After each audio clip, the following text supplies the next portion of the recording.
What's up mga Lodi? Medyo matagal-tagal tayong walang laro, no? Wala eh, tinamaan ng schedule natin. Yung last na laro ko pa, yun nga, sa kasamaang palad eh, nasira na yung scope cam natin. Ang gamit ko na is scope cam 1. Ilang taon ko na rin ginamit tong scope cam na to. Nandoon na yung nasira yung mount niya, kaya ginamitan ko siya ng scope mount, as you can see. Bugbog na talaga. And yun na nga, na maalam na siya.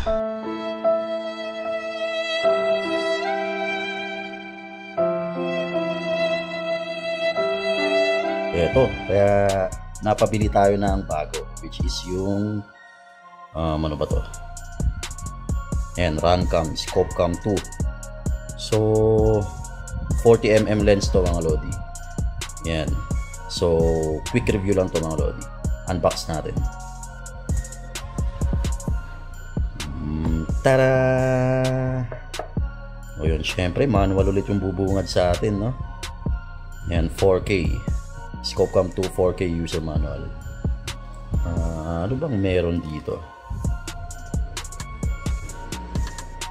Puro singsyo ulit yung mga sulat.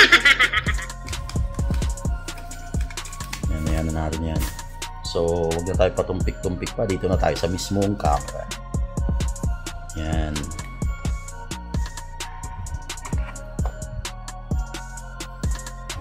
Ayan mga Lodi, Scope Cam 2 4K. And then dito naman made in China, Runcam, and then ito yung lagayan ng SD.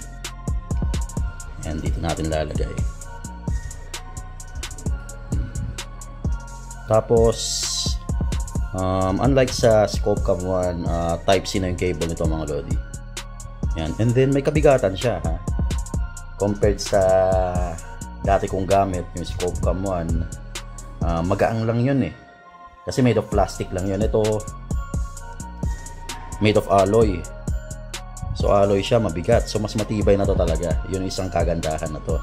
And then, nag-research ako. Itong glass niya is, ewan ko, ano yun? Yung Gorilla ba yun? Parang ganun. Yun, so matibay na din siya. And then sa paggamit nito, check natin. Ito, yung mounting. Ito yung isa sa maganda dito.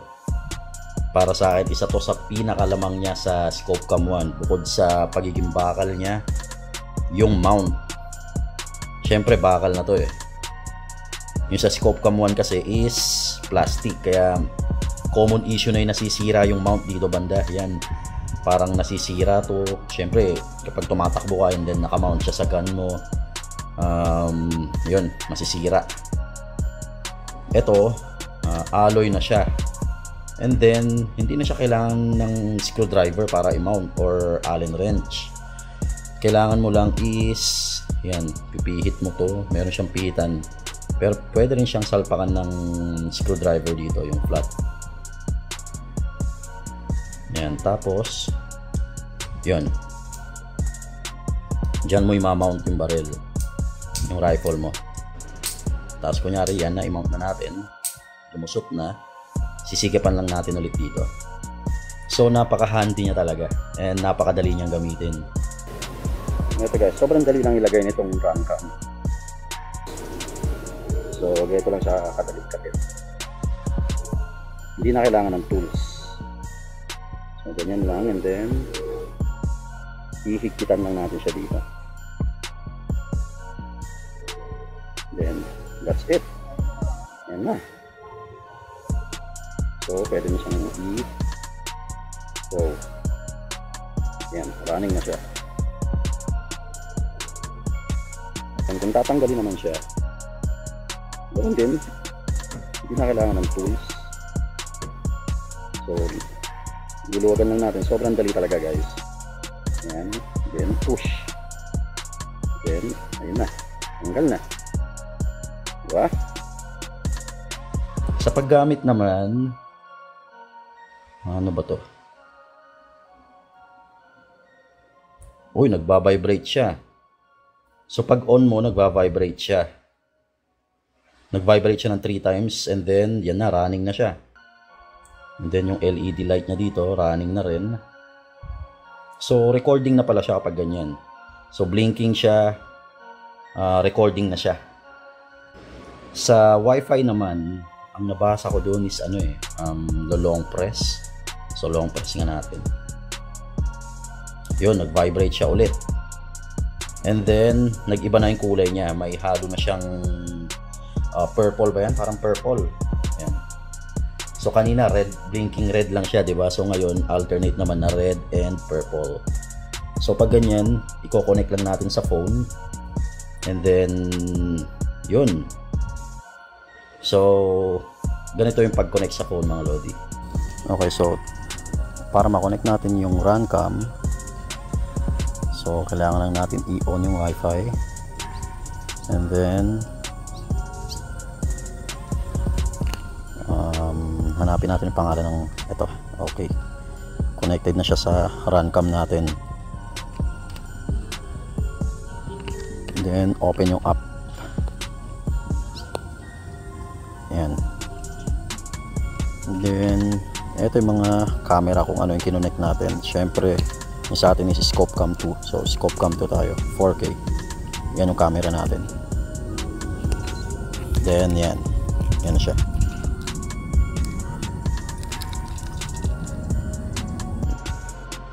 So check natin ang mga shots, Lodi. Itong target nga pala, mga Lodi, kung hindi ako nagkakamali, nasa mga 50 to 60 meters yung distance ito. Ito guys, nakaset lang to sa 1080p to 60 fps. Ito kasi yung settings ko kapag naglalaro ako.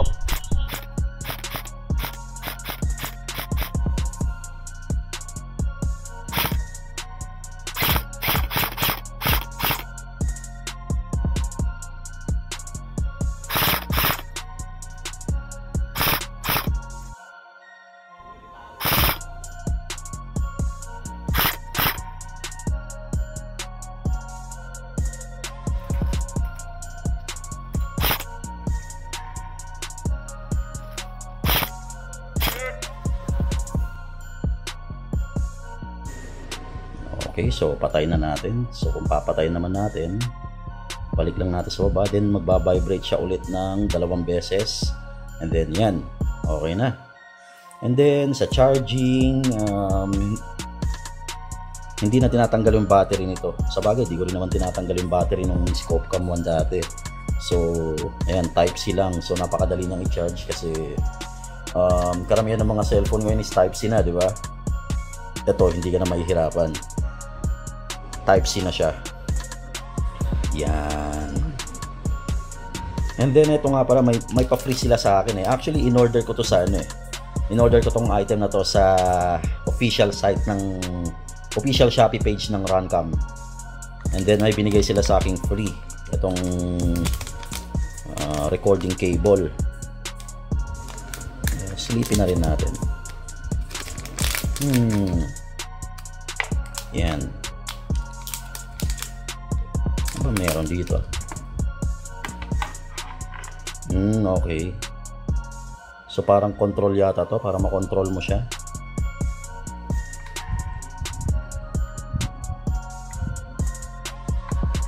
Yun lang mga lodi. And then eto nga pala yung mga settings ito, lodi. Ito yung mga mode niya. So meron siyang ito. So 1920, 180. So 180. Then ito FPS niya, meron siyang 60, 50, 60, 100 FPS, 120 FPS. Then ito naman yung ang tawag niya dito. Ayan. So meron siyang 2.7, meron ding ito yung 4K. Ayan. And then dito, so depende yan sa settings natin, maseset siya dito. Ewan ko itong ISO, then shutter, saturation. Ito yung mga settings niya, contrast, sharpness, brightness, white balance, field of view, flip screen, syempre hindi yan. Metering mode.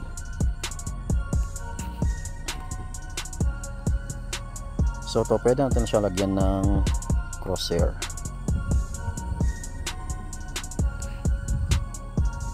Ito, pwede na siyang lagyan ng crosshair. So yan, red, green, and then syempre ako gumagamit ako ng sarili kong crosshair, so off ang settings ko dyan. So pinaka standard is 1080 to 60 fps lang. So yan, kita na yung mga BBs. Try natin yung ibang resolution dito sa bahay na to. I think nasa 60 meters din yung layo nito. Since wala tayo sa field, pagtyagaan na natin to guys.